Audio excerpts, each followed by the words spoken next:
Hello दोस्तों। आज से हम चालू कर रहे हैं क्लास 11th का इंफॉर्मेशन प्रैक्टिस का chapter number 1 that is computer system overview. इस सीरीज में हम पूरा क्लास 11th का जो सारे चैप्टर्स है आईपी के वो पूरा कवर करेंगे, एकदम बेसिक से लेके एकदम एडवांस टॉपिक्स तक। तो आज जो हमारा चैप्टर है कंप्यूटर सिस्टम ओवरव्यू, इसका एकदम बेसिक सी चीज समझ लेते हैं कि कंप्यूटर जो है उसमें कितना पार्ट्स रहते हैं। तो बेसिक जो हमने कंप्यूटर की डेफिनेशन अपने बचपन में पढ़ी है कि a computer is an electronic device in which we input something and we get the output in between some processing happens. Okay, so हम इसमें ये जानेंगे कि क्या प्रोसेसिंग होती है। ये जो इस पूरा आईपी में आप ये समझोगे कि जो प्रोसेसिंग है उसमें क्या क्या होता है। तो अभी बेसिक जो है हम बेसिक से स्टार्ट करेंगे, जैसा मैंने बताया। तो बेसिक हम पहले जान लेते हैं कि कंप्यूटर में जो है वो 4 पार्ट्स होते हैं। ओके, 4 parts होता है। So what are that 4 parts? The 4 parts are, the first one is input unit. Okay, input unit. So input unit हम इनपुट कहाँ कहाँ से देते हैं, एक बार बताओ। आप अपने पीसी में या डेस्कटॉप में या अपना लैपटॉप में काम करते हैं तो जनरली हम जो है इनपुट देते हैं अपने कीबोर्ड से, है ना। हमें कुछ टाइप करना है कीबोर्ड से। तो सेकंड, माउस। कीबोर्ड और माउस ये दो जगह से इनपुट देते हैं। तो फर्स्ट इज इनपुट।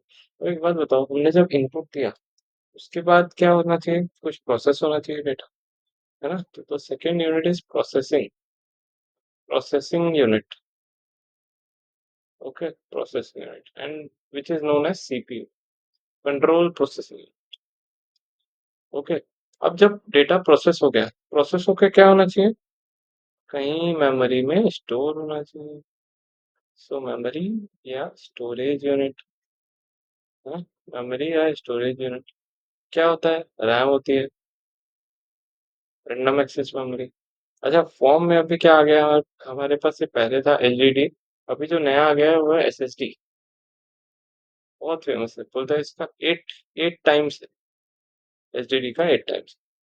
ठीक है, अब ये प्रोसेस हो गया, स्टोर हो गया, अब हमें विजिबल भी तो होना चाहिए। तो उसी के लिए फोर्थ जो रहता है वो है आउटपुट यूनिट। ओके, हम कहाँ पे आउटपुट देख पाते हैं, हमारे मॉनिटर पे, हमारी स्क्रीन पे, उसी को हम मॉनिटर बोलते हैं। और आउटपुट कहाँ देख सकते हैं, प्रिंटर में। आपने कुछ प्रिंट दिया है, उसका आउटपुट देख पाते हैं ना प्रिंटर में, है ना। एक चीज इसमें ये है कि जैसे हमारा ब्रेन रहता है वैसे ही कंप्यूटर सिस्टम का जो ब्रेन है वो भी रहता है। तो जो कंप्यूटर सिस्टम का ब्रेन है वो है CPU. CPU is the brain of computer system. Okay, ठीक है। इसी को थोड़ा सा डायग्रामेटिकल रिप्रेजेंटेशन में मैं आपको बता देता हूँ, क्योंकि डायग्राम में कुछ भी चीजें देखेंगे that is easy to remember for us, है ना। सो कुछ नहीं है, हम क्या करते हैं, हमने डेटा लिया है, डेटा हम इसमें किसके थ्रू पास करते हैं। जैसे मैंने बताया, इनपुट डिवाइस या इनपुट यूनिट कह सकते हैं, device input unit.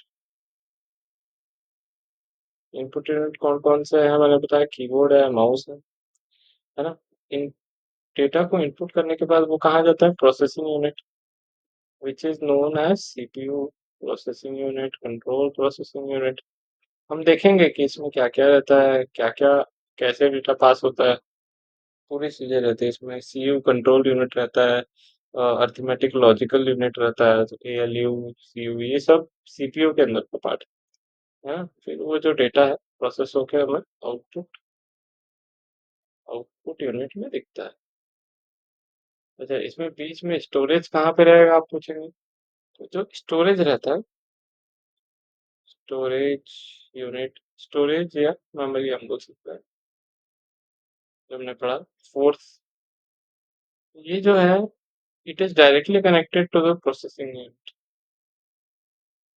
It is a two way communication, है ना। हम यहाँ, क्योंकि क्यों two way, why this is two way, because हम कुछ डेटा यहाँ से लेते हैं, कभी यहाँ देते हैं, स्टोर करते हैं, कभी इससे कुछ डेटा चाहिए रहता है तो रिक्वायरमेंट रहती है तो उसके लिए, that's why it is a two way communication. ठीक है? एंड देन दिस आउटपुट से हमें क्या मिलता है? इन्फॉर्मेशन मिलती है, शॉर्ट इन्फॉर्मेशन मिलती है। हाँ, so this is a basic diagrammatical representation of the computer system, you can say.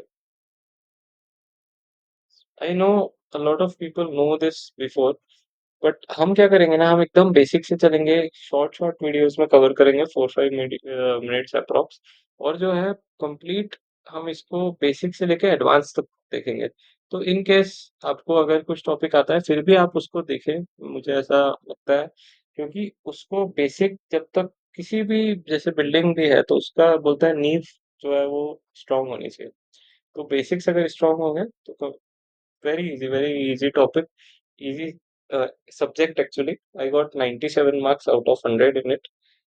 So very easy subject it is. Okay. So इस वीडियो को यहीं पे रोकते हैं.